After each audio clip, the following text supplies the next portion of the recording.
Hi, I'm John Paul and I really want to welcome back to my channel. I just wanted to come on here today to quickly record a thought experiment. It's a thought experiment about men, but hopefully it's going to be helpful to men, but also anybody that knows men. And the reason for it really, well, for two reasons actually. It's because it's a continuation of Men's Mental Health Awareness Month, being November, but perhaps more importantly to follow up on the video which I did with James Hawes, which was a conversation around men and particularly anger and intimacy and vulnerability. So the fact that anger can be an emotion that's very common for men, of course for all human beings, anger's around. Lots of people have disconnected relationships with their anger, but perhaps personality type wise, more commonly, it's a theme amongst men, that sort of acted out anger, potentially rage. So we were talking about that then, the part that empathy is going to have playing in sort of counterbalancing that and managing anger and making sure it's under conscious management and isn't causing real difficulties in relationship with self and others. I also mentioned in that video that I recorded a video myself on men in overdrive, and what I was talking about there is the extent to which men, again, this is common of all human beings, but thematically particular personality types of men might be quite dominated by competition. In fact, they might go between the kind of anger side of things and the competition side of things, bouncing backwards and forwards between the two of them. So it's sort of a fighting and winning life.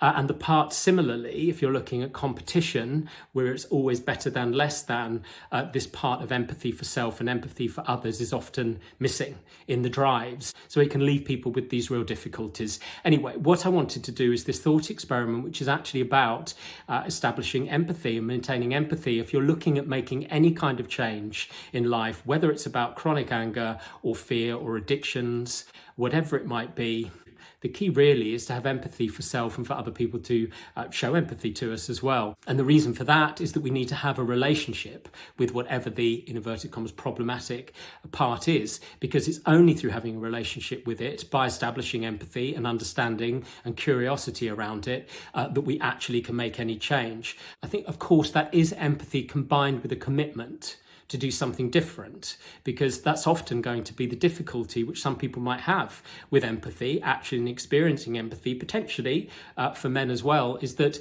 we could have grown up in environments where we're made to empathise with somebody else in order to stay at our own expense, at the expense of our own physical and psychological safety. And that's never what I would be talking about here. I think empathy is a vital key importance in any connected relationship, but of course not, as I say, at our own expense. It's not a matter of empathising for someone else who is causing harm to us and staying there on the basis of the empathy that we have for them, because our primary responsibility as adults, I believe, is to take care of ourselves in that situation.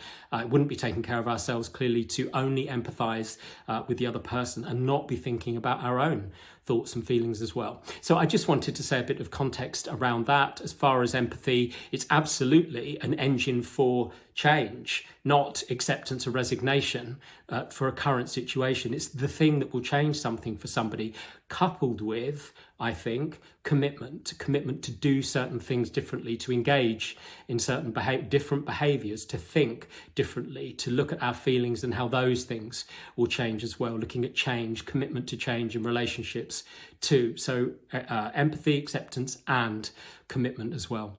Okay, so that's some general context around it all. And in terms of the thought experiment itself, I would just like for a couple of minutes for you to use your imagination to imagine this. Imagine that all your close friends are cut away from your life forever.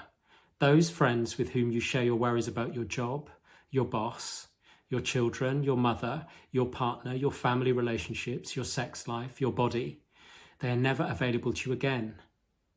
Imagine that your internal link or connection to your internal guidance system, your instinct, your intuition, your very soul, are severed forever. Imagine that your worth as a human being would forever be measured by your competitive wins or losses, and your general value is contingent upon meeting elusive and vague standards of productivity as defined by total strangers. If you could imagine these scenarios, you'll be closer to knowing the daily experience of many men, the isolation, the estrangement from self and others, the shame, the rage, and the despair that often expresses itself through acting out behaviours. Okay, so that's the experiment as ever. Please do let me have any reflections that you might have on it, any thoughts, feelings that come up. Please do comment below the video or email me separately. Do take care, and I'll see you all again soon.